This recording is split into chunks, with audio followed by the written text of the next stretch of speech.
Assalamualaikum warahmatullahi wabarakatuh. Selamat datang di alam yang jarang tersentuh manusia. Di sini, setiap cerita menyimpan rahasia kelam yang tak pernah kalian bayangkan. Di balik senyum tersimpan teror yang tak terlihat. Apakah kalian siap menyelami kegelapan bersama kami? Inilah Alam Misteri. Hujan malam itu turun tanpa henti. Derasnya seperti ditumpahkan langsung dari langit. Jalanan di desa Sukamulyo berubah jadi lumpur, licin dan berbau tanah basah. Angin bertiup kencang, membuat dedaunan pisang berderak, genteng-genteng rumah bergetar, dan pintu-pintu kayu menutup sendiri dengan bunyi yang membuat siapapun merinding. Lampu-lampu minyak di rumah-rumah warga padam tertiup angin. Hanya sesekali kilatan petir yang menyambar langit menyingkapkan gelapnya jalanan. Udara dingin menusuk tulang, seolah membawa kabar buruk yang tak bisa dihindari. Di tengah derasnya hujan, Damar berdiri di depan rumahnya. Tubuhnya gemetar, bukan hanya karena dingin, tapi juga karena kegelisahan yang terus menghantui hatinya. Tangan kanannya masih menggenggam ponsel yang baru saja mati karena baterainya habis. Di telinganya suara itu masih terngiang, suara serak, berat dan terasa asing tapi sekaligus akrab. "Damar, pulanglah. Ku menunggumu di rumah tua itu." Pesan singkat itu seperti jerat yang menahan langkahnya, membuat napasnya sesak. Ia tahu betul siapa yang barusan menyapanya dari seberang telepon, meski itu terasa mustahil. Ia menutup wajah dengan kedua telapak tangan, mencoba menepis ingatan yang mendesak masuk. Namun semakin ia berusaha melupakan, semakin jelas bayangan Raras muncul di benaknya. Wajah lembut yang dulu sering tersenyum kini terlukis pucat dalam ingatannya, bercampur dengan darah dan tanah yang menempel di pipi. Damar meremas rambutnya sendiri, berusaha menyingkirkan rasa bersalah yang selama ini ia pendam. Tidak mungkin, dia sudah tidak ada. Aku sendiri yang menutup tanah itu di atas tubuhnya. Aku yang menguburnya dengan kedua tanganku, gumamnya, lirih namun penuh penyesalan. Ketukan kecil di jendela rumah membuatnya terperanjat. Jum menoleh cepat, hanya untuk melihat bayangan samar bergerak menjauh di bawah derasnya hujan. Degup jantungnya semakin cepat. Tangannya gemetar ketika mencoba meraih jaket yang tergantung di belakang pintu. "Ini pasti ulah orang iseng," katanya pada diri sendiri. Meski hatinya tahu bahwa tidak ada seorang pun yang berani berkeliaran malam-malam di tengah badai. Ia menghela napas panjang, lalu melangkah keluar dengan langkah berat. Saat melewati jalanan becek yang dipenuhi genangan air, Damar beberapa kali hampir tergelincir. Petir kembali menyambar. Dan dalam sekejap sinarnya, ia melihat jelas rumah tua itu di kejauhan. Tunatapnya sudah bolong di sana-sini. Jendela-jendela tanpa kaca menganga seperti mata kosong. Ia teringat jelas malam ketika tubuh Raras menghilang di bawah tanah yang baru digali. Ingatan itu membuat dadanya sesak. "Kenapa aku datang lagi ke sini?" pikirnya. Namun suara lirih di telepon seakan memaksa langkahnya untuk terus maju. Ketika sampai di depan pintu rumah tua, angin berhenti berembus, seolah seluruh desa menahan napas. Suara hujan mendadak terdengar lebih pelan, tapi tetap menusuk telinga. Pintu kayu tua itu bergetar, lalu terbuka dengan sendirinya, mengeluarkan bunyi seret panjang yang menyayat suasana. Gelap gulita menyambut Damar dari dalam. Hanya sesekali cahaya petir menyingkap isi rumah yang berdebu dan penuh sarang laba-laba. Dia melangkah masuk, sepatu botnya menimbulkan bunyi krot-krot di lantai yang becek. "Raras," panggilnya pelan, hampir tak bersuara. Ruangan itu hening, hanya ada suara tetesan air dari atap yang bocor. Tiba-tiba di pojok ruangan sebuah lilin tua menyala dengan sendirinya. Api kecilnya bergoyang, menampakkan sosok wanita yang duduk di tepi ranjang tua. Wajahnya pucat, rambut hitam panjang menutupi sebagian wajah. Kerudung hitamnya basah menempel di kulit. Damar terperanjat mundur. "Mas Damar." Suara itu kembali terdengar, kali ini jelas, lirih namun tajam, seolah menembus dadanya. Ia ingin lari, tapi kakinya seakan berat. Ingatannya kembali pada malam itu. Ketika ia menyeret tubuh Raras yang masih hidup ke arah lubang galian di belakang rumah, hatinya berontak, rasa bersalah membanjiri. Namun rasa takut menahannya di tempat. "Tidak, Aku tuh tidak bermaksud, ucapnya terbata mencoba mencari alasan. Suasana semakin mencekam. Angin kembali berhembus, lilin bergoyang. Bayangan sosok itu memanjang di dinding. Lantai kayu berderit seperti ada sesuatu yang bergerak di bawahnya. Damar menahan napas. Tangannya meraih gagang pintu, ingin kabur. Tapi entah kenapa tubuhnya justru melangkah mendekat. Jantungnya berdegup keras. Keringat bercucuran meski udara begitu dingin. Ia tahu, apapun yang menunggunya di dalam kamar itu bukan lagi Raras yang ia kenal. Masih ingat malam itu? Saat kau biarkan aku terkubur tanpa belas kasihan, suara Raras terdengar lagi lebih jelas. Seolah menggema dari segala arah. Damar memejamkan mata, berharap itu hanya ilusi. Namun saat ia membukanya, sosok Raras sudah berdiri di hadapannya. Begitu dekat hingga ia bisa melihat tanah yang menempel di kulit wajah pucatnya. Aku kembali. Untuk menagih, katanya datar. Damar terpaku. Yu ingin berlari, tapi tubuhnya kaku. Seakan dipaku ke lantai yang terus bergetar. Dia mencoba meraih ponselnya, tapi baterainya mati. Di luar suara hujan masih deras. Sementara dari kejauhan, samar-samar terdengar suara gamelan tua yang seakan mengiringi malam. Damar menoleh ke belakang, berharap ada orang yang datang menolong. Tapi halaman rumah itu kosong. Suara Raras semakin dekat, napasnya terasa di wajah Damar. Kau yang menyeretku malam itu. Kau yang menguburku hidup-hidup. Tubuh Damar mulai lemas, matanya berkunang-kunang, dan rasa takut bercampur penyesalan membuatnya hampir kehilangan kesadaran. Dia ingin berteriak tapi suaranya tercekat. Pintu rumah yang tadi terbuka kini menutup dengan keras, membuat ruangan gelap total. Dingin merayap, lebih menusuk dari hujan di luar. Akar-akar yang muncul dari celah lantai bergerak pelan, mendekat ke arah Damar, seakan siap menjerat. Dia bisa mendengar suara napas Raras, berat, panjang, dan penuh amarah. Damar menutup matanya rapat-rapat, berharap semua ini hanya mimpi buruk. Namun di telinganya, suara itu kembali terdengar. Lebih dekat, lebih jelas, lebih menakutkan. Suara napas dingin yang terasa di wajahnya membuat Damar tak sanggup menahan gemetar. Ingatan tentang malam ketika ia mengubur Raras hidup-hidup menusuk hatinya. Rasa bersalah yang selama ini ia kubur mendadak mencuat, bercampur dengan ketakutan. Pintu kayu yang terbuka tadi kini menutup kembali dengan keras, meninggalkan kegelapan pekat, hanya ditemani cahaya lilin yang berkedip-kedip. Damar menelan ludah, langkah kakinya goyah.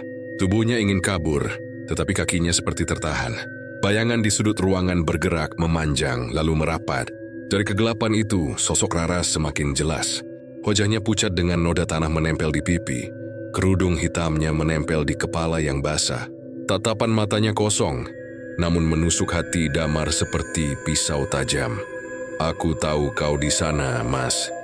Suara lirih itu terdengar, seolah-olah keluar dari perut, bukan dari mulut. Damar mundur satu langkah, tangannya mencari-cari gagang pintu. Tapi pintu itu terkunci dari dalam.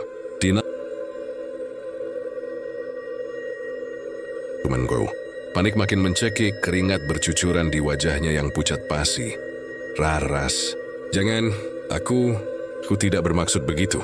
Ucapnya terbata, suaranya pecah di tengah gemuruh hujan. Namun sosok di pojok kamar itu tetap menatapnya, lalu mulai melangkah pelan. Setiap langkah menimbulkan suara berderit panjang dari lantai tua. Lilin yang menyala bergoyang. Bayangan wajah pucat Raras menari-nari di dinding, membuat ruangan semakin menyesakkan. Suara tangisan tiba-tiba terdengar dari arah luar, dari balai desa yang letaknya hanya beberapa meter dari rumah tua itu. Jeritan panjang menggema di tengah hujan, disusul suara gaduh warga yang panik. Damar menutup telinga, tapi suaranya tetap menembus masuk. Ia menoleh ke jendela, berharap melihat sesuatu yang nyata. Namun yang terlihat hanya sosok samar berjalan pelan di luar. Rambutnya terurai menutupi wajah. Astaga, disisnya hampir tanpa suara. Di dalam rumah udara semakin dingin. Akar-akar hitam yang tadi muncul dari celah lantai mulai bergerak lebih liar, seolah mencari mangsa baru. Ujung-ujungnya merayap ke arah kaki Damar, membuatnya melompat mundur dengan panik. Suara kayu patah terdengar, debu beterbangan, dan lilin hampir padam tertiup angin yang entah dari mana datangnya. Damar menabrak meja tua, membuat piring pecah berantakan. Jantungnya berdetak kencang, seakan ingin meloncat dari dada. "Kenapa kau datang malam ini?" Suara Raras kembali terdengar, kali ini lebih jelas. Bibir pucatnya bergerak, tapi kata-kata itu seperti keluar dari udara di sekelilingnya. Damar mencoba menjawab, Aku hanya ingin minta maaf. Aku menyesal." Namun suaranya tenggelam dalam gemuruh hujan dan lolongan anjing dari kejauhan. Raras terus mendekat. Wajahnya kini terlihat lebih jelas dengan luka-luka yang belum kering. Matanya tetap kosong, tapi ada api kemarahan yang tak bisa ditawar. Ketakutan bercampur dengan rasa penyesalan membuat pikiran Damar semakin kacau. Yugi mencoba mengingat wajah Wulan, istrinya yang kini mungkin sedang mencari keberadaannya. Tapi di tengah bayangan Raras yang semakin dekat, yang muncul justru kilasan wajah Wulan saat mereka menikah. Tersenyum dalam balutan gaun putih. Kenangan itu beradu dengan kenyataan pahit. Ia telah mengkhianati cinta pertama yang ia janjikan setia. "Mas, aku masih di sini. Kau pikir tanah bisa menahanku? Kau salah." Suara Raras bergema lagi. Lebih menyeramkan, membuat Damar merasa seluruh tubuhnya kaku. Dia memukul pintu berkali-kali, berteriak minta tolong. Namun tidak ada jawaban. Tangannya berdarah karena terkena serpihan kayu. Sementara dari lantai, akar-akar itu sudah mulai menyentuh pergelangan kakinya. Ia menjerit mencoba menepis, tapi semakin ditahan semakin erat jerat itu melilit. "Lepaskan aku, Raras. Aku salah. Aku takut." Suaranya pecah bergema di ruangan kosong itu. Sosok Raras hanya berdiri kaku, menundukkan kepala lalu tersenyum lagi. Senyumnya bukan senyum seorang wanita yang pernah ia cintai, melainkan senyum dingin yang membuatnya ingin berlari sejauh mungkin. Namun pintu masih terkunci rapat, jendela tertutup rapat seolah tak bisa ditembus. Damar mencoba mengingat doa-doa yang dulu diajarkan ibunya, tapi lidahnya keluh. Kata-kata tidak mau keluar, seperti ada yang menahan. Suara Raras terus berulang, kali ini lebih dekat. "Aku menunggumu, Mas. Aku menunggumu." Damar menutup wajahnya dengan kedua tangan, berharap kegelapan itu hanya mimpi. Tapi lilin di pojok ruangan padam, dan ruangan tenggelam dalam hitam total. Gelap itu membuatnya sulit bernapas. Angin berhembus dari segala arah, membawa bau tanah basah dan darah yang semakin menyengat. Lantai rumah bergetar, akar-akar semakin banyak bermunculan seperti ular hitam yang lapar. Damar menjerit memanggil nama Wulan, berharap ada jawaban dari istrinya. Dari sudut ruangan, sosok Raras masih berdiri. Wajahnya tetap kosong. Suaranya masih terdengar lirih tapi menusuk, memanggil namanya berkali-kali. Di luar, suara teriakan warga dari balai desa semakin ramai, bercampur dengan bunyi gonggongan anjing yang tiada henti. Damar merasa terjebak.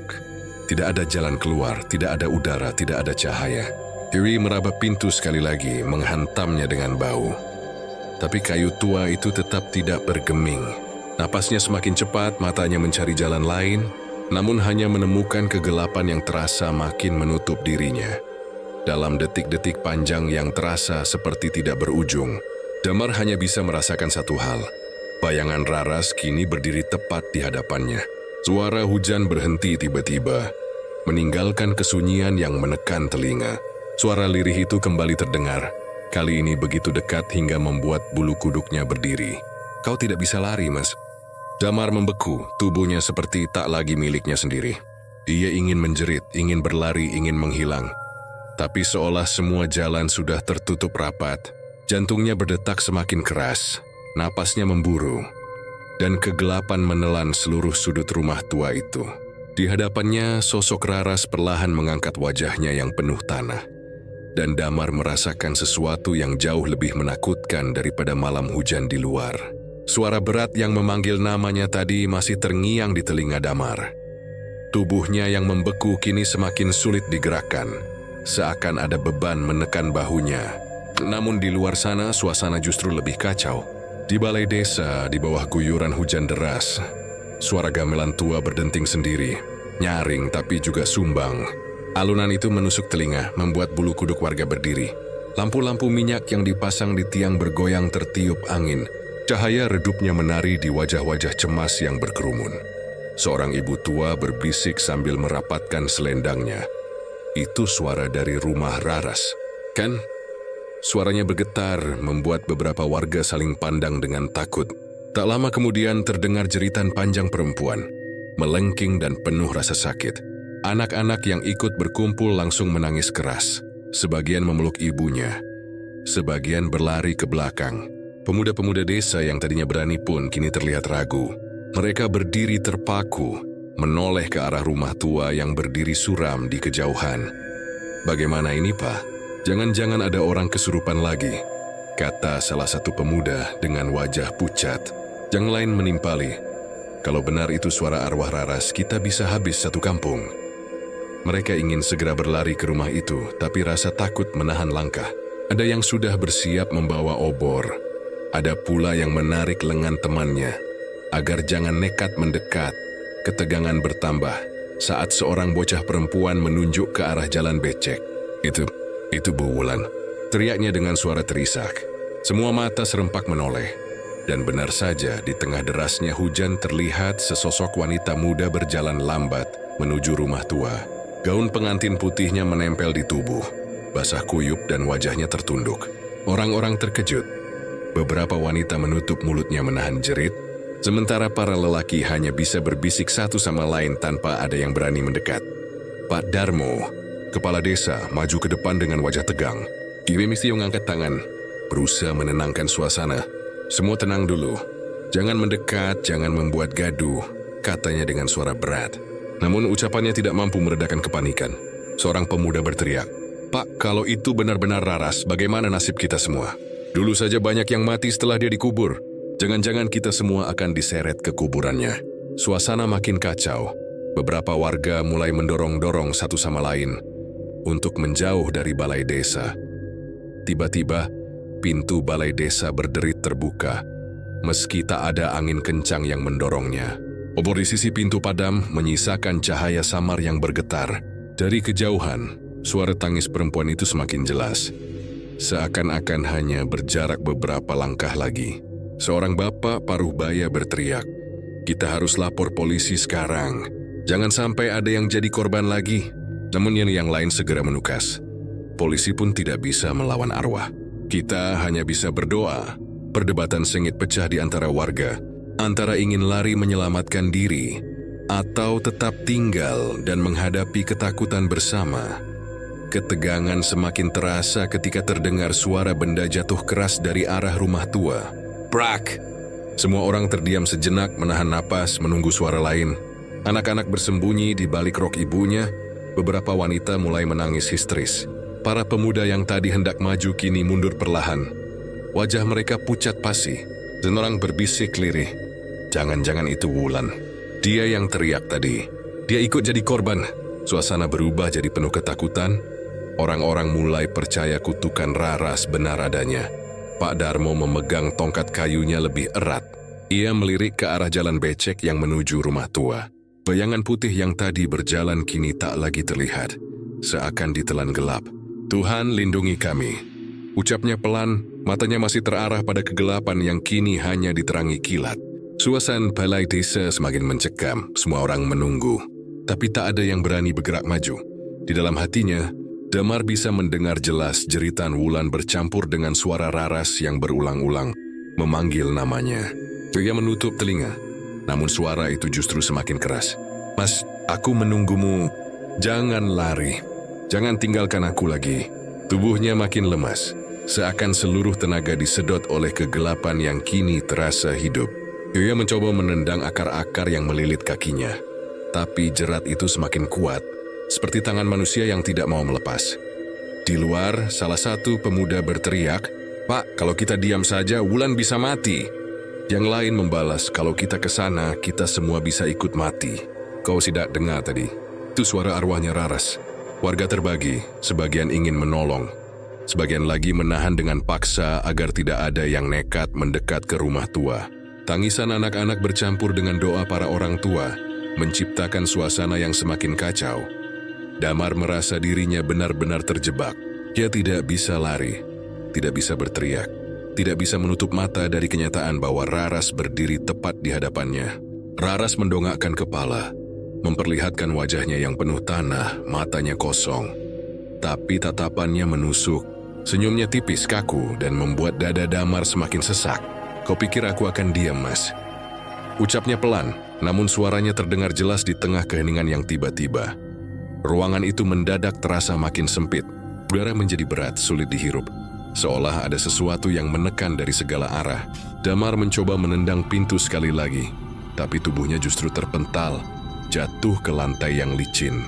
Suara kayu berderit panjang, debu berjatuhan, dan lilin yang hampir padam akhirnya mati tertiup angin. Gelap total kembali menyelimuti ruangan. Dari luar, suara gamelan tua berhenti mendadak, berganti dengan tangisan panjang yang terdengar lebih dekat. Warga yang berkumpul di balai desa terdiam, saling menggenggam tangan, takut sesuatu yang mengerikan sedang terjadi. Pak Darmo menoleh ke arah para pemuda, wajahnya tegang. "Ada yang lihat Wulan? Benar dia yang masuk ke rumah itu?" Tidak ada jawaban pasti, hanya bisikan-bisikan ketakutan yang bercampur dengan suara hujan yang mulai reda. Di dalam rumah tua, Damar masih terjebak. Dia bisa merasakan tanah di bawahnya mulai retak. Suara gemeretak semakin jelas.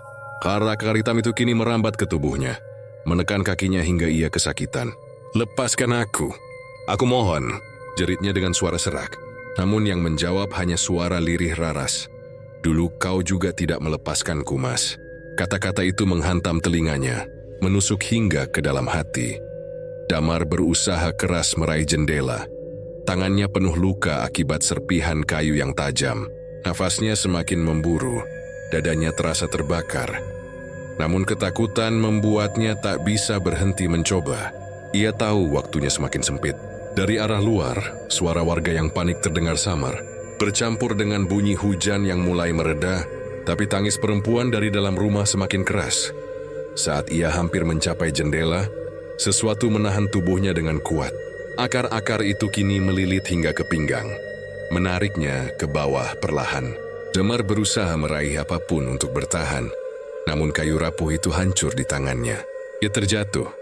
Punggungnya menghantam lantai keras, napasnya semakin sesak. Suara Raras kini terdengar tepat di telinganya. "Aku menunggumu, Mas. Jangan lari." Damar menutup matanya rapat, tubuhnya kaku. Keringat bercucuran meski dingin menusuk. Ia tahu tidak ada lagi yang bisa ia lakukan. Suasana rumah tua semakin mencekam. Udara makin berat, dan kegelapan semakin menelan semuanya. Dari luar, warga masih berdiri ketakutan di balai desa. Tak seorang pun berani melangkah mendekat. Di antara suara hujan yang kini tinggal gerimis, terdengar jeritan panjang lagi. Kali ini lebih menyayat, lebih memekakkan telinga. Warga menatap satu sama lain bingung harus berbuat apa. Pak Darmo mengepalkan tangan, ingin berteriak tapi suaranya tertahan oleh rasa takut. Malam itu, balai desa berubah jadi tempat penuh ketegangan. Setiap orang merasa ajal bisa datang kapan saja. Di dalam rumah, Damar menahan napas. Bayangan Raras semakin dekat, dan tanah di bawahnya semakin terbuka. Dini tidak tahu harus bagaimana, hanya ada satu hal yang pasti. Ia tidak bisa lagi menghindari apa yang sudah ia lakukan. Suara lirih Raras menggema lagi, pelan namun jelas menusuk dada. "Sekarang kau akan tahu rasanya, Mas." Jeritan panjang yang tadi terdengar dari arah balai desa masih menggema di telinga Damar. Ruangan gelap itu seperti ikut bergetar bersama suara tangisan. Tubuhnya masih kaku, napasnya tersengal. Sementara akar-akar yang keluar dari celah lantai terus bergerak mencari pijakan. Saat matanya mulai terbiasa dengan kegelapan, ia melihat sosok Wulan berdiri kaku di depan ranjang tua. Gaun putih pengantinnya basah menempel. Darah menetes dari sudut bibirnya. Wajahnya pucat seperti orang sakit keras. Pandangan matanya kosong, tapi ada luka yang dalam di sana, seakan menembus dada Damar tanpa ampun. "Mas, kenapa kau biarkan aku sendirian?" Suaranya lirih, serak seperti keluar dari tenggorokan yang penuh pasir. Damar terdiam, ingin menjawab tapi lidahnya keluh. Ia melangkah setengah langkah mendekat, namun seketika lantai kayu di bawah kakinya berderit keras. Dari bawah papan, akar-akar pohon beringin muncul, hitam dan basah, menjulur seperti ular. Dalam sekejap, pergelangan kaki Wulan terjerat, dan ia berteriak histeris sambil berusaha melepaskan diri. Darah segar menetes dari luka di kulitnya. Wulan berusaha meraih tangan Damar, matanya memohon. "Mas, tolong aku. Jangan biarkan aku hilang lagi. Damar refleks mengulurkan tangan, mencoba menarik tubuh Wulan, namun akar-akar itu semakin kuat. Kulit Wulan terkelupas, darahnya bercucuran, membuat lantai kayu yang sudah lapuk semakin licin. Damar hampir terpeleset, tapi ia tetap menggenggam tangan istrinya. Dia menoleh ke arah Raras berharap ada belas kasihan. Namun yang ia dapatkan hanya senyum dingin yang membuat darahnya serasa berhenti mengalir. "Lepaskan aku," teriak Wulan dengan suara yang pecah. Warga di luar mendengar jeritan itu semakin panik. Sebagian berlari ke arah balai desa untuk mencari pertolongan. Sementara yang lain berusaha menarik anak-anak agar masuk ke rumah masing-masing. "Pak Darmo, kita harus lakukan sesuatu," kata seorang bapak dengan wajah cemas. Namun yang lain menolak keras, "Jangan, nanti arwah itu marah kalau kita ikut campur." Perdebatan sengit kembali pecah membuat suasana semakin kacau. Di dalam rumah, Damar masih berusaha menarik Wulan. "Aku tidak akan biarkan kau hilang, Wulan." "Bertahanlah," teriaknya sambil mengerahkan seluruh tenaga. Namun akar-akar itu seperti memiliki niat sendiri, menarik tubuh Wulan ke bawah dengan kejam. "Kenapa waktu itu kau tinggalkan aku? Kenapa kau pilih dia?" Suara Wulan bercampur tangis membuat Damar semakin hancur. Ia menunduk melihat wajah istrinya yang semakin pucat, lalu berkata dengan suara bergetar, "Aku salah. Aku bodoh, tapi aku tidak mau kehilanganmu." Raras tiba-tiba melangkah lebih dekat. Suara kakinya di lantai tua terdengar jelas di telinga Damar. "Kau menyesal sekarang. Terlambat, Mas. Kau sudah mengikat hidupmu pada kebohongan." Suaranya dingin, membuat udara di ruangan semakin berat. Damar mencoba menahan lilitan akar dengan tangannya, tapi justru tangannya ikut tergores. Darahnya menetes ke tanah. Saat darah itu jatuh, akar-akar semakin liar, seolah menyedot darahnya dengan rakus. Di luar, suara gamelan tua terdengar lagi. Kali ini lebih keras, seakan dimainkan tepat di depan balai desa. Warga menutup telinga, beberapa jatuh tersungkur sambil berdoa, "Astaghfirullah, apa yang sebenarnya terjadi di rumah itu?" tanya seorang pemuda. Seorang ibu yang lebih tua menjawab dengan suara bergetar, "Itu Raras. Dia kembali. Dia menuntut balas.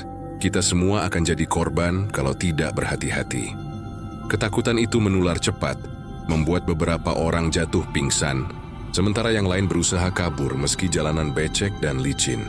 Kepala desa masih berdiri di depan balai, memandang gelap yang menelan rumah tua. Hatinya bergejolak antara rasa tanggung jawab dan rasa takut. Ia ingin menolong, tapi suara tangisan perempuan yang terus menggema membuat langkahnya berat. "Kalau kita biarkan, Wulan bisa mati," katanya tegas. Namun seorang pemuda menahan tangannya. "Pak, jangan dekati rumah itu. Kalau kita ikut campur, kita yang habis semua." Ketegangan semakin memuncak. Warga saling tarik-menarik antara ingin menolong atau menyelamatkan diri. Di dalam rumah, Damar semakin putus asa. Dia mencoba meraih sebuah kursi untuk menarik Wulan, tapi kursi itu patah sebelum sempat digunakan. Wulan menjerit lagi, tubuhnya semakin tenggelam ke dalam lantai. "Mas Ni, tolong aku. Aku tidak mau pergi. Aku masih hidup." Suaranya menusuk hati Damar, membuatnya merasa terbelah. Dia menoleh ke arah Raras yang kini semakin dekat. Wajahnya penuh tanah, matanya kosong. "Kenapa kau lakukan ini? Kau sudah mati. Kenapa kau kembali?" teriaknya dengan suara gemetar. Raras hanya tertawa lirih. Tawa yang aneh dan membuat bulu kuduk berdiri. "Aku tidak pernah benar-benar pergi. Kuites menunggu saatnya. Kau yang menaruhku di tanah itu, sekarang kau harus ikut merasakannya." Damar menjerit lagi, menarik tangan Wulan yang semakin dingin. Wulan menangis, suaranya melemah. "Mas, aku takut. Aku tidak bisa bernapas." Suasana rumah tua semakin mencekam. Lantai kayu bergetar, debu berjatuhan, udara semakin pengap. Damar berusaha mencari jalan keluar, tapi semua pintu terkunci rapat. Jendela tertutup seakan rumah itu menahannya untuk tetap tinggal. Di luar, warga mendengar suara teriakan Wulan yang tiba-tiba terputus, lalu berganti dengan suara lirih yang panjang, seolah berasal dari perut bumi. Pak Darmo menoleh pada para pemuda. "Kalau kita diam, bisa-bisa ada korban lagi. Tapi kalau kita masuk, mungkin kita semua tidak akan kembali." Suaranya tegas namun matanya menyimpan ketakutan. Beberapa pemuda menggenggam senjata seadanya. bambu, runcing, dan parang. Lurenge berdebat keras, sebagian ingin menyerbu, sebagian ingin menunggu. Ketegangan semakin memuncak, suasana desa terasa sesak. Damar kini benar-benar merasa terjebak. Tubuhnya setengah sudah ditelan akar hitam. Wulan meronta dengan tenaga terakhir, dan Raras berdiri hanya sejengkal darinya. "Kau tidak bisa lari, Mas," bisik Raras lagi. Wajahnya semakin dekat, senyum dingin itu tetap terpasang. Damar memejamkan mata. Air mata bercampur dengan air hujan yang menetes dari atap bocor. Hatinya penuh sesal, pikirannya dipenuhi rasa takut dan tubuhnya semakin kaku. Suara lirih Raras terus bergema, membuat malam itu terasa panjang dan tak berujung. Kepala desa masih berdiri dengan wajah tegang, menahan desakan warga yang ingin kabur dari balai. Suasana mencekam, udara dingin menusuk dan suara tangis perempuan dari rumah tua tadi masih bergema. Semua orang seakan kehilangan arah. Saat itulah Arman muncul dari kegelapan. Bajunya basah kuyup, rambutnya berantakan. Wajahnya pucat pasi seperti orang yang baru saja melihat ajal. Ia terengah-engah, lalu berlari ke arah Pak Darmo. Tanpa pikir panjang, ia berlutut di tanah yang becek, membuat pakaiannya kotor penuh lumpur. "Pak, semua ini gara-gara saya." Suaranya pecah di antara gemuruh hujan. "Saya ikut membantu Damar malam itu. Saya ikut mengubur Raras." Kata-kata itu membuat seluruh balai desa seketika hening, lalu riuh oleh teriakan marah. Seorang bapak menendang kursi, membuat obor hampir jatuh. "Jadi betul kau yang berkhianat?" teriaknya. Suara perempuan menjerit histeris di pojok balai. Beberapa ibu mencoba menutup telinga anak-anak mereka. Seorang pemuda lain berteriak, "Jangan biarkan dia hidup, dia harus dihukum sekarang juga." Pak Darmo mengangkat tangannya, mencoba menenangkan suasana. Namun amarah warga sudah terlanjur memuncak. Ada yang mendorong Arman hingga jatuh telentang ke lumpur. Ada yang melemparinya dengan batu kecil. Arman menangis, wajahnya memelas, tubuhnya gemetar. "Saya hanya disuruh. Saya takut menolak, saya tidak bisa melawan Damar," katanya putus asa. Seorang ibu maju, menuding dengan mata merah. "Anakku mati karena ulah kalian. Kau harus ikut merasakannya." Teriakan itu menambah api amarah massa. Di tengah keributan, suara siren polisi terdengar samar menembus hujan. 2 aparat desa datang dengan motor, mengenakan jas hujan. Mereka langsung turun, melihat keributan, lalu berusaha melindungi Arman yang sudah terpojok. Salah satu polisi berkata keras, "Jangan main hakim sendiri. Kami yang akan bawa dia ke kantor." Namun beberapa pemuda menghadang, tidak terima jika Arman hanya dibawa begitu saja. "Dia harus dihukum di sini. Kalau kita biarkan, arwah Raras makin murka."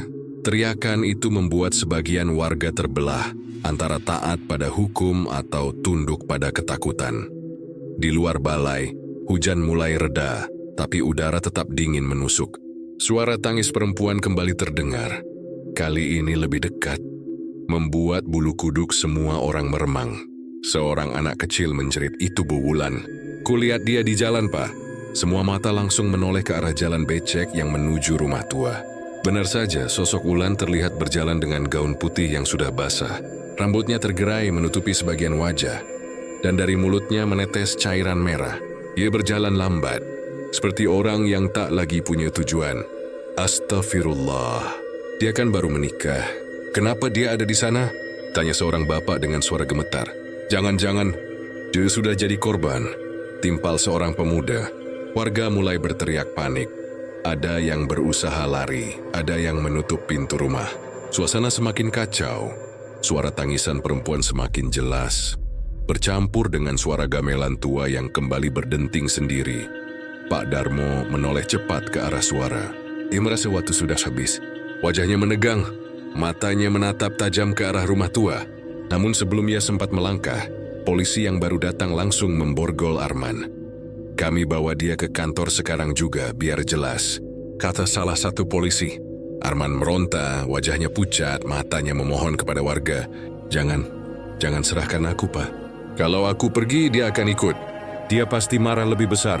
Seorang ibu yang sejak tadi menangis mendekat dan berteriak, "Kalau kau dibawa, kita semua bisa celaka. Jangan bikin kami ikut mati, Man." Tangan-tangan warga menahan polisi, mencengkeram baju mereka. berusaha menghentikan langkah mereka. Pertengkaran pun terjadi. Suara teriakan bercampur dengan isak tangis. Suasana makin panas meski hujan masih menetes. Di sisi lain, seorang pemuda nekat berlari ke arah rumah tua. Meski diteriaki untuk kembali. "Kalau benar Bu Wulan di sana, kita tidak bisa hanya diam," katanya. Dua temannya mencoba menariknya tapi gagal. Mereka justru ikut terseret ke tengah jalan becek. Teriakan warga semakin riuh. Beberapa mencoba menyusul, namun kembali dihentikan. Tubuh-tubuh saling bertabrakan, beberapa orang jatuh ke lumpur, menambah kepanikan yang sudah memuncak.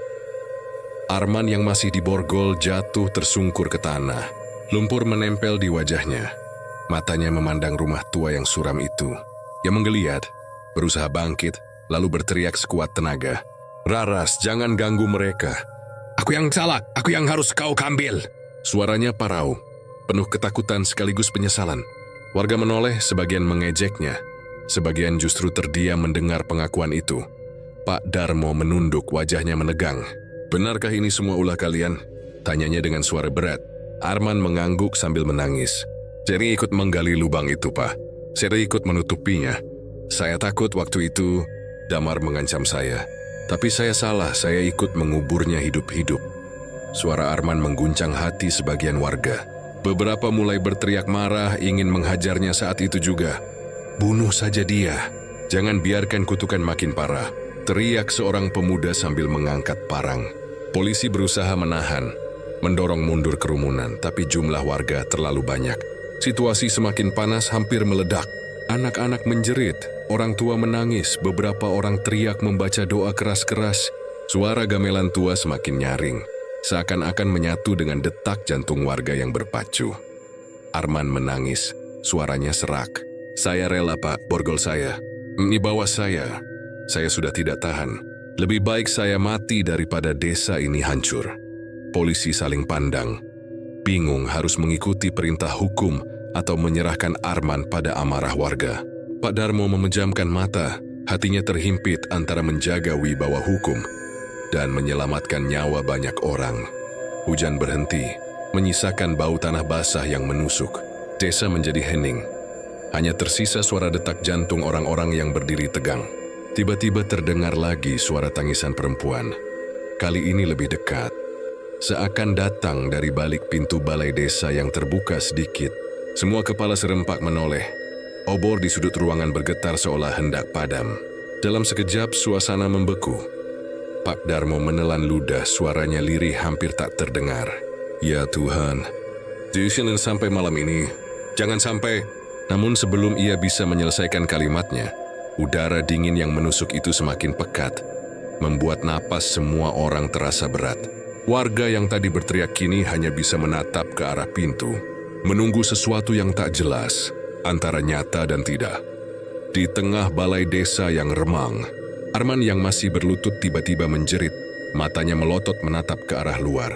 Dia sudah di sini," katanya dengan suara terputus. Warga menoleh ke arah gelap di luar balai, mencari sosok yang disebut Arman. Namun tidak ada yang berani melangkah lebih jauh. Ketegangan malam itu menutup semua keberanian. Suara gamelan berhenti mendadak. Tangisan perempuan yang tadi terdengar di luar kini lenyap begitu saja. Hanya suara angin yang menyusup dari celah dinding rumah tua. Warga menahan napas. Mata mereka terpaku pada kegelapan.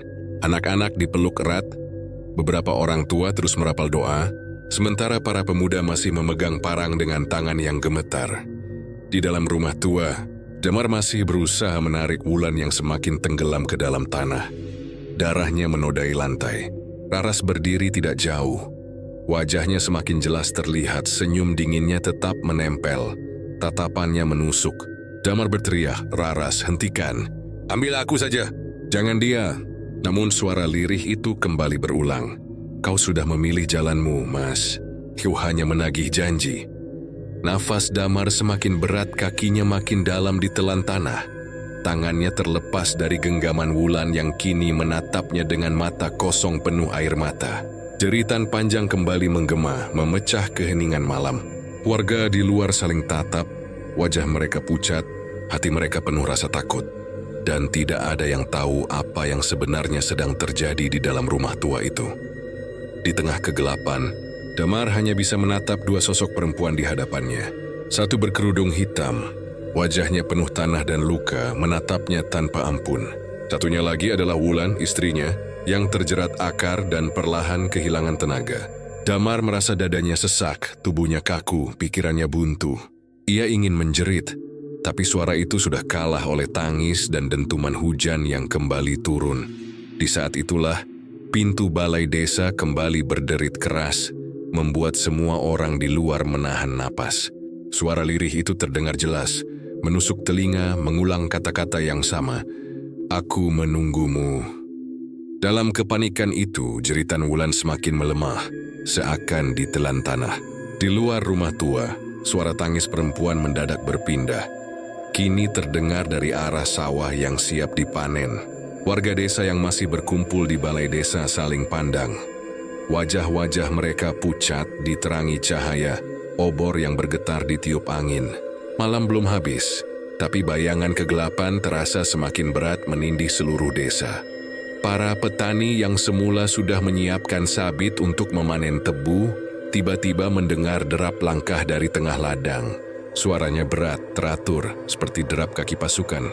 Namun ketika mereka menoleh, yang tampak hanya batang-batang tebu bergoyang liar, tanpa ada seorang pun di antara lorong-lorongnya. Astaga, siapa itu?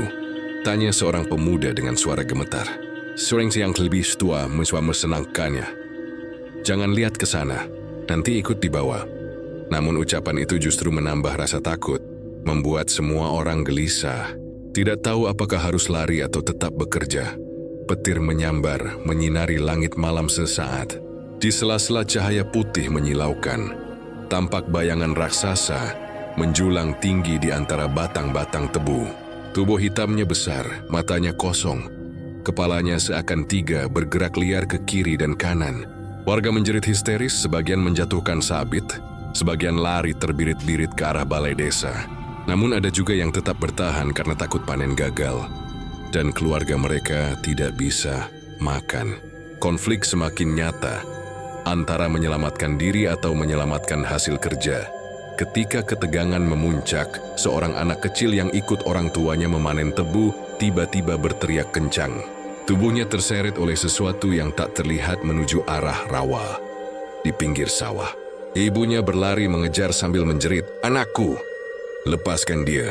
Namun setiap kali mencoba menarik tangan anaknya, tubuhnya justru hampir ikut jatuh ke dalam lumpur. Beberapa pemuda berusaha membantu, tapi akar-akar hitam muncul dari tanah, melilit kaki mereka, membuat satu persatu jatuh berguling. "Ini kutukan Raras," teriak seorang nenek yang tubuhnya gemetar ketakutan. Dia menuntut balas. Semua dadakan di bawah. Jeritan-jeritan itu membuat warga semakin kacau. Ada yang berlari pulang, ada yang terjatuh di jalan becek dan tak sanggup bangkit lagi. Beberapa orang mulai kesurupan, mata mereka memerah. Mulut komat kamit mengucapkan kata-kata asing. Suara mereka sebenarnya bukan suara manusia, membuat orang lain semakin ketakutan. Pak Darmo berusaha mengendalikan keadaan. Ia berteriak sekeras mungkin, "Tenang, jangan saling dorong, kita harus tetap bersama." Namun suara tangis perempuan dari arah rumah tua makin keras, seolah menertawakan upaya mereka. Polisi yang tadi datang pun tampak goyah. Salah satunya berbisik pada rekannya, "Ini bukan urusan kita. Kita bukan lawan makhluk begitu."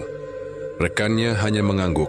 Matanya terus melirik ke arah rumah tua yang kini tampak makin gelap. Di sisi lain, Arman yang masih di borgol terus meronta. Wajahnya penuh lumpur, suaranya parau. "Pak, saya mohon, jangan biarkan dia marah. Kalau saya dibawa keluar desa, kutukannya akan ikut ke sini." Polisi berusaha membungkam mulutnya, tapi Arman terus berteriak, "Kalian tidak tahu apa yang kami lakukan malam itu. Kami semua akan diburu." Warga yang mendengar itu semakin panik. Beberapa langsung melempari Arman dengan batu.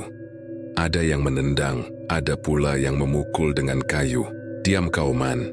Jangan sebut-sebut lagi," teriak seorang lelaki. "Kau penyebab semua ini," sambung yang lain. Arman menangis, darah mengalir dari keningnya karena terkena lemparan batu. Dia menoleh ke arah rumah tua, berusaha melihat ke dalam kegelapan. "Raras, aku tahu engkau mendengar. Ambil aku saja. Jangan yang lain, jeritnya lagi, kali ini lebih lirih. Damar yang bersembunyi di kejauhan melihat semuanya. Wajahnya muram, tubuhnya gemetar. Ia melihat Arman dipukul warga, mendengar jeritan Wulan dari dalam rumah, dan merasakan akar-akar hitam semakin menarik tubuhnya. Di dalam hatinya muncul rasa bersalah yang semakin kuat. Ini semua salahku. Arman tidak seharusnya ikut menanggung, pikirnya. Namun ia sendiri tidak punya kekuatan untuk bergerak. Suasana desa berubah jadi medan ketakutan. Gamelan tua di luar rumah berdentum semakin keras membuat telinga pengap. Angin berputar liar, membawa bau tanah basah bercampur darah yang menusuk hidung. Warga berusaha bertahan, tapi satu persatu mulai jatuh tersungkur. "Pak, kita harus tinggalkan tempat ini," teriak seorang pemuda sambil menarik lengan temannya. Yang lain menolak. "Kalau kita pergi, siapa yang jaga sawah kita? Kalau gagal panen, anak istri kita makan apa?" Pertentangan itu membuat keadaan semakin kacau. Di satu sisi ada yang lebih takut kehilangan hasil panen. Di sisi lain ada yang tak sanggup lagi menahan teror suara tangis dan bayangan-bayangan yang muncul di antara tebu. Seorang pemuda yang tadi kesurupan tiba-tiba tertawa keras. Suaranya berat, lalu menatap langit sambil berkata, "Dia sudah kembali." Semua akan ikut dengannya. Warga semakin panik. Ada yang jatuh pingsan, ada yang berlari sambil menyeret anak-anaknya. Pak Darmo kembali berteriak, "Semua masuk ke rumah, jangan terpisah." Namun suara lirih perempuan kembali terdengar dari arah sawah. Kali ini seperti panggilan panjang yang menusuk telinga. Aku menunggu. Ucapan itu membuat beberapa warga berteriak histeris. Mereka yakin Rara sudah bangkit kembali. Polisi yang mendengar suara itu saling berpandangan, wajah mereka pucat, dan salah satunya berbisik, "Kalau benar itu arwah, kita tidak punya daya." Di tengah suasana mencekam itu, Damar masih berdiri di kejauhan. Dia melihat jelas bayangan putih berjalan perlahan di antara batang-batang tebu. Wajahnya tertutup rambut, gaun putihnya basah menempel di tubuh. Langkahnya berat tapi terus maju. Damar menutup mulutnya dengan kedua tangan, menahan teriakannya sendiri. Ia tahu siapa sosok itu. Ia tahu apa yang sedang terjadi. Tapi tidak ada seorang pun yang bisa ia ajak bicara. Ketika sosok perempuan itu semakin dekat dengan balai desa, warga yang masih bertahan mundur dengan panik. Obor yang tadi menerangi mulai padam satu persatu, tertiup angin. Suasana semakin gelap, hanya tersisa cahaya samar dari kilatan petir. Anak-anak menangis semakin keras, orang tua terus berdoa. Sementara para pemuda kehilangan arah, tidak tahu harus bertahan atau kabur. Arman yang masih di borgol akhirnya terjatuh. Tubuhnya gemetar, suaranya parau. "Dia datang. Kita semua akan habis," katanya dengan nada ketakutan. Polisi berusaha menariknya keluar dari kerumunan, tapi warga menolak. Mereka yakin jika Arman dibawa pergi, maka arwah Raras akan semakin murka. Pertengkaran kembali pecah, membuat suasana semakin tegang. Pak Darmo berdiri di tengah balai, menatap pintu yang masih terbuka.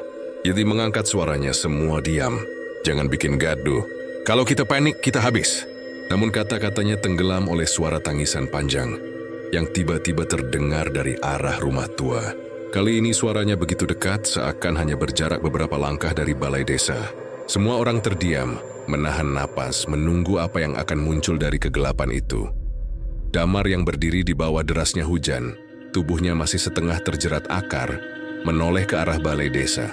Matanya berkaca-kaca, dadanya terasa sesak, pikirannya dipenuhi rasa bersalah. Ia ingin berteriak, ingin memperingatkan warga, tapi suaranya tidak keluar. Dalam kegelapan rumah tua itu, sosok Raras masih berdiri dengan senyum dingin, sementara Wulan meronta dengan tenaga terakhirnya. Suasana desa terhenti di tengah ketegangan. Warga yang tadi berteriak kini hanya bisa menatap pintu rumah tua yang gelap. Mereka menunggu. Tak ada yang berani bergerak, tak ada yang berani bicara. Angin kembali bertiup, membawa bau tanah basah dan darah yang menyengat.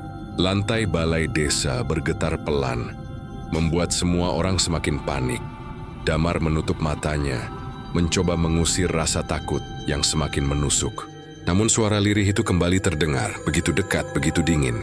"Aku menunggu, dan aku tidak akan pergi sebelum semuanya lunas." Kata-kata itu menggantung di udara, membuat dada Damar semakin sesak. Dia merasa seperti terjepit di antara dua dunia. tidak tahu harus memilih menebus dosanya atau berusaha kabur dari kegelapan yang siap menelannya kapan saja. Di rumah tua yang berdiri di ujung jalan, Damar menelan ludah dengan mata tetap terarah pada sosok Raras yang kini berdiri di tengah ruangan. Gaun hitam lusuhnya menempel di tubuh yang kurus dan mata kosongnya menusuk seperti lubang gelap yang menelan cahaya. "Masih ingat malam itu? Kau yang mendorongku ke lubang itu," ucapnya pelan. Tapi setiap katanya terdengar jelas, meski hujan belum sepenuhnya reda. Damar gemetar, suaranya patah-patah. "Tidak, bukan begitu, Ras. Aku dipaksa. Ia belum sempat menyelesaikan kalimatnya ketika pintu kamar tua berderit dan terbuka pelan. Dari Silsen Wulan muncul dengan langkah goyah. Gaun putih pengantinnya basah, menempel di tubuhnya yang berlumuran darah. Wajahnya pucat, bibirnya bergetar, matanya penuh air mata. "Mat, kau bilang cintamu untukku, tapi engkau biarkan aku jadi tumbal. Kau biarkan aku diseret malam itu," katanya lirih. Lalu tubuhnya bergetar, darah segar menetes dari sudut bibirnya. Damar terpaku, bingung harus meraih siapa. Konflik pertama muncul ketika ia sadar kedua wanita itu hadir bersamaan. Satu yang dulu ia cintai, satu yang kini sah menjadi istrinya. Yuye berusaha mendekat ke Wulan, tapi akar-akar hitam semakin liar, menahan langkahnya. "Wulan, aku tidak tahu ini akan terjadi. Aku hanya ingin kita hidup cukup," teriaknya dengan suara gemetar. Wulan menatapnya tajam, lalu menangis. "Kau hancurkan hidupku, Mas. Kau pilih jalan gelap, sekarang kita semua jadi korban." Konflik kedua pecah ketika akar-akar itu semakin kuat, melilit tubuh Wulan. Ia menjerit kesakitan, tubuhnya terangkat sedikit dari tanah. Damar mencoba menariknya dengan seluruh tenaga, tapi justru ikut terseret ke bawah. "Ras, hentikan ini. Jangan bawa dia. Aku yang salah, jangan dia," teriaknya panik. Namun Raras tetap berdiri kaku, senyumnya dingin, suaranya menggema. "Kau berjanji hanya padaku. Kau yang khianat, kau yang harus ikut." Kata-kata itu membuat Damar terisak. Hatinya terhimpit rasa bersalah. Konflik ketiga muncul dari luar. Warga yang melihat Wulan masuk rumah mulai panik. Seorang pemunis berteriak, "Aku akan masuk. Aku tidak peduli kutukan." Temannya menarik lengannya. "Kau gila. Mau mati?" Mereka saling dorong, menimbulkan keributan di antara kerumunan. Beberapa orang tua menegur dengan keras, "Diam. Jangan bikin marah arwahnya." Namun para pemuda tidak bisa menahan emosi. Mereka merasa bersalah membiarkan Wulan sendirian. Konflik keempat datang dari dalam balai desa.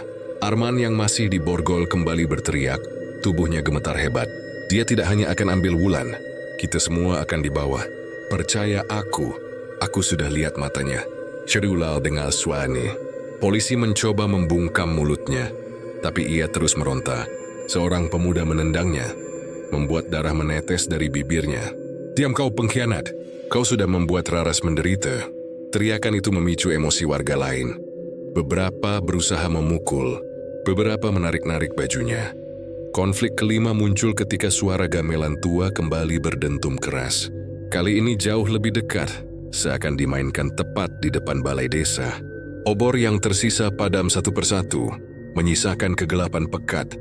Warga menjerit histeris, anak-anak menangis, dan beberapa orang terjatuh ke lumpur saat berusaha kabur.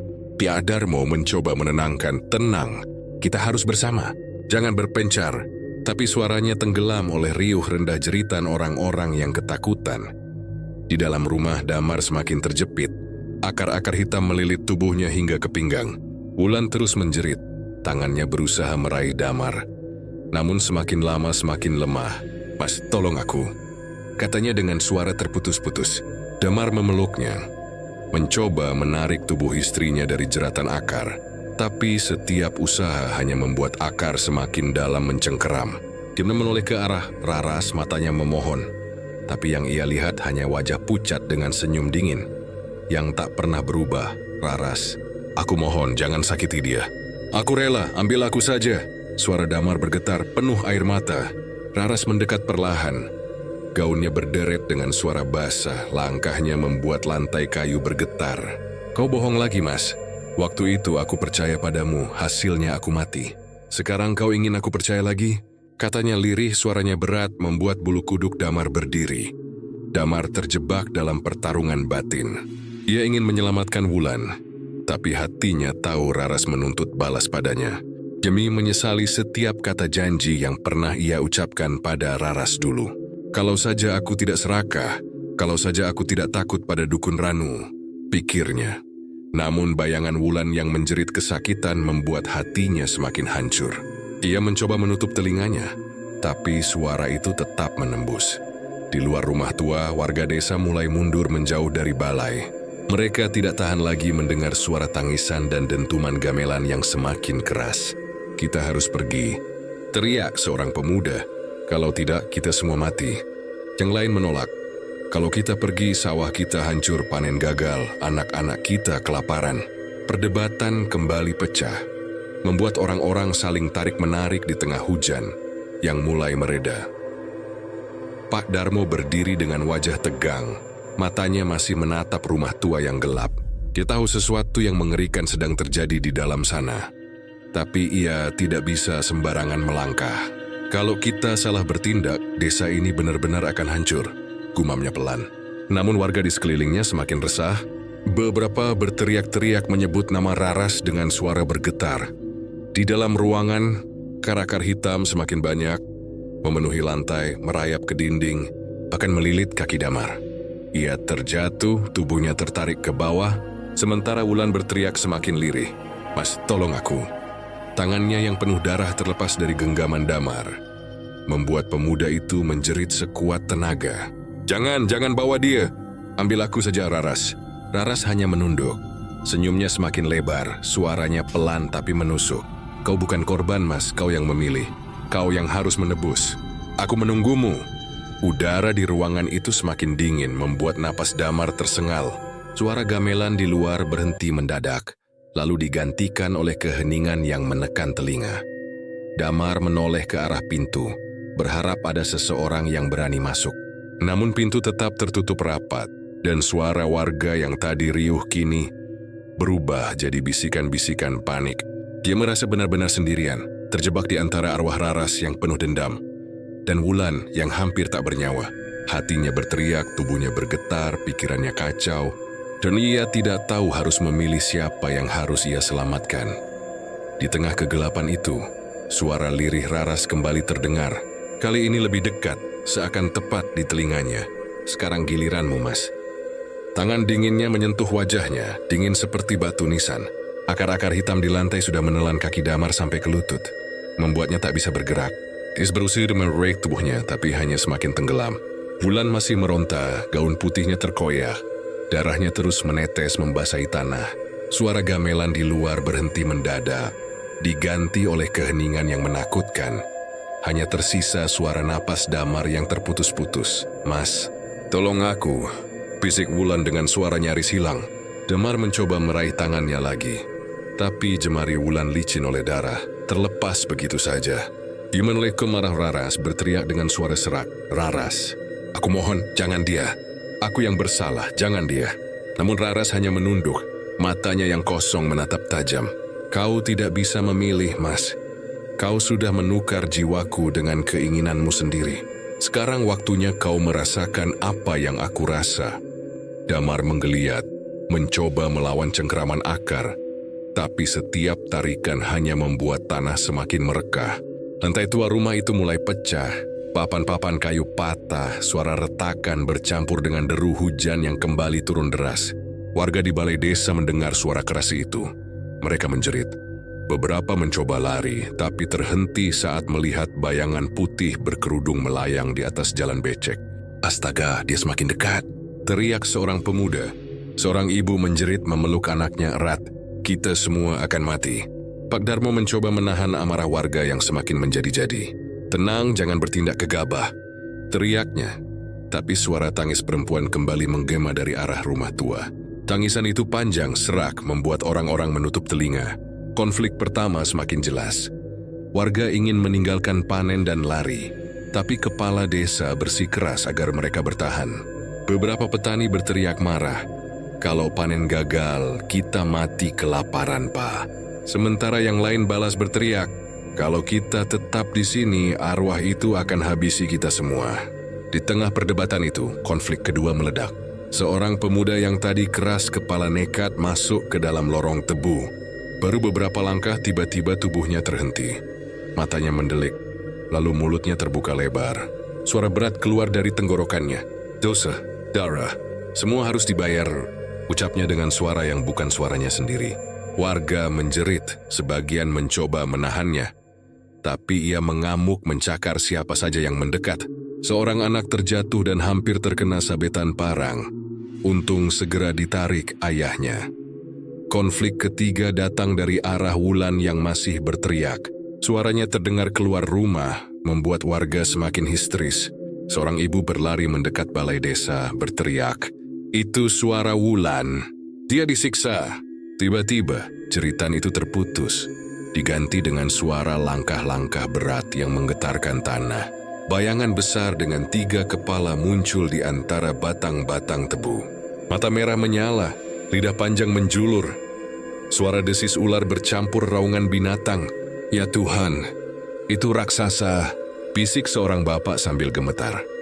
Konflik keempat menghantam ketika makhluk itu mulai bergerak menuju desa. Setiap langkahnya membuat tanah bergetar, membuat genteng-genteng rumah bergemerincing jatuh. Warga panik berlarian, saling dorong, ada yang jatuh dan terinjak. Polisi yang masih memegang Arman berusaha menenangkan. Tapi mereka sendiri terlihat ketakutan. Arman berteriak keras, "Itu dia, itu makhluk yang keluar dari tanah. Aku sudah lihat sebelumnya. Kita tidak bisa lari, kita sudah terikat." Polisi menampar wajahnya agar diam. Tapi Arman justru menjerit semakin keras. Tubuhnya gemetar hebat. Konflik kelima pecah dari dalam balai desa. Obor terakhir tiba-tiba padam, membuat ruangan gelap total. Anak-anak menjerit, orang tua merapatkan tubuh, para pemuda mengacungkan parang dengan tangan gemetar. Suara tangisan perempuan bergema lagi. Kali ini disusul suara tawa lirih yang membuat bulu kuduk berdiri. Dia menunggu. Kata-kata itu menggema, membuat semua orang terdiam. Kepala desa merapatkan tongkatnya ke dada, mencoba menahan ketakutan, tapi wajahnya pucat, keringat dingin mengalir di pelipisnya. Di dalam rumah, Damar sudah tidak sanggup lagi menahan. Kakinya hampir sepenuhnya tertelan tanah. Tubuhnya terikat kuat oleh akar-akar hitam. Wulan menatapnya dengan mata kosong. Tubuhnya setengah tergantung. Darah menetes tanpa henti. "Mas, kenapa kau bohong padaku?" ucapnya lirih. Damar menangis, berusaha meraih tangannya lagi, tapi tak bisa. "Aku mencintaimu, Wulan. Aku salah. Ampuni aku," teriaknya. Namun suara itu hanya memantul di dinding rumah tua yang bergetar. Tidak ada jawaban selain tawa lirih Raras. Raras semakin dekat, gaunnya basah menyeret lantai. Tangan dinginnya menyentuh pipi Damar. Suaranya pelan tapi menusuk. "Janji itu masih ada, Mas. Janji untuk hidup dan mati bersama. Kau sudah memilih. Sekarang waktunya kau ikut denganku." Damar menoleh ke arah Wulan. Matanya penuh air mata. Tubuhnya semakin tenggelam ke dalam tanah. "Aku tidak bisa. Aku tidak sanggup," bisiknya. Suara nyaris hilang. Di luar, warga menatap rumah tua dengan wajah pucat. Suara tawa lirih Raras terdengar jelas, seolah keluar dari dalam tanah. Seorang pemuda berbisik, "Kita harus pergi sebelum semua terlambat." Namun seorang bapak tua menahan. "Kalau kita pergi, kutukan ini akan mengejar kita semua. Kita harus bertahan di sini." Perdebatan kembali pecah, menambah ketegangan yang sudah menyesakkan dada. Suara azan subuh akhirnya terdengar dari kejauhan, sayup-sayup terbawa angin. Namun anehnya, suara azan itu tidak menenangkan suasana. Justru membuat rumah tua di ujung jalan semakin mencekam. Damar menjerit sekuat tenaga. Tubuhnya makin tenggelam ke dalam tanah yang terbuka. Wulan menjerit histeris, tubuhnya terkoyak oleh akar-akar tajam yang terus menariknya. Darahnya mengalir, membuat lantai rumah tua basah dan licin. "Raras, ampuni aku. Aku tidak sanggup. Aku mohon," teriak Damar sambil meronta. Namun akar-akar itu tidak berhenti. Wajah Raras semakin dekat, senyumnya tetap melekat, matanya kosong tanpa cahaya. Ia mengangkat tangannya menyentuh pipi Damar dengan dingin. "Aku sudah menunggumu, Mas. Janji harus ditepati. Kau yang menyeretku ke tanah, sekarang kau ikut aku ke dalam." Suaranya pelan, tapi setiap kata terasa berat, menekan dada Damar hingga sulit bernapas. Damar mencoba menutup mata, berdoa dalam hati. Namun lidahnya tetap keluh, doa yang ia ucapkan terhenti di kerongkongan. Suara gamelan tua kembali berdentum, kali ini lebih nyaring, bercampur dengan suara lirih Raras yang memanggil-manggil. Udara semakin dingin membuat tubuh Damar bergetar hebat. Ia bisa merasakan tanah di bawahnya semakin menutup, menelan tubuhnya perlahan. Di luar rumah, warga berdesakan. Beberapa orang berteriak agar polisi melepaskan Arman. Sebagian lagi justru ingin menyeretnya keluar. Polisi kebingungan, tidak tahu harus menuruti siapa. Arman sendiri terus meronta, berteriak histeris. Dia tidak akan berhenti. Dia akan terus menagih. Kalian semua akan ikut kalau aku pergi. Teriakannya membuat warga semakin kacau. Ada yang menangis, ada yang terjatuh, ada yang berlari ke rumah masing-masing. Ketegangan mencapai puncaknya ketika dari dalam rumah terdengar jeritan panjang yang bukan lagi hanya suara Wulan. Jeritan itu terdengar ganda, seakan berasal dari dua perempuan sekaligus. Suara lirih itu bergema, jelas penuh amarah dan dendam yang menusuk telinga.